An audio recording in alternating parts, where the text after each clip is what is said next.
अस्सलाम वालेकुम व्यूवर्स। आज मैं बना रही हूँ मटका चाय। इसके लिए मैंने आधा कप पानी का लिया है, ये मटके में डाल रही हूँ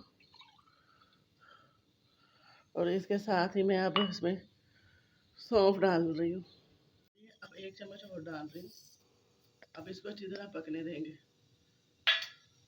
पकने के बाद 2 स्पून मैं इसमें चाय की पत्ती डाल दूँगी लिपटन।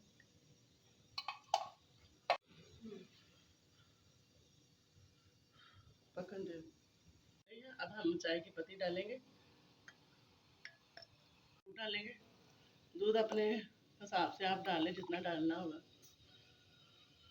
उबाला आने तक ना मैं इसमें उबाल के बाद ये शक्कर डाल रही हूँ। मैंने चीनी नहीं इस्तेमाल की, मैंने शक्कर की है। मटका चाय में शक्कर बहुत टेस्टी लगती है। उबाल आता था, मैं आपको कप में डाल के दिखा रही हूँ। ये देखें गाइस, चाय हमारी तैयार है। अब हम इसको स्टेन कर लेते हैं। मटका चाय हमारी रेडी हो गई है। इसमें सौंफ, इलायची और ये मैंने गुड़ की बनाई है। गुड़ की चाय से ना खांसी वगैरह बच्चों की ठीक रहती है, गले को साफ करता है गुड़, और चाय में इसका टेस्ट बहुत अच्छा लगता है।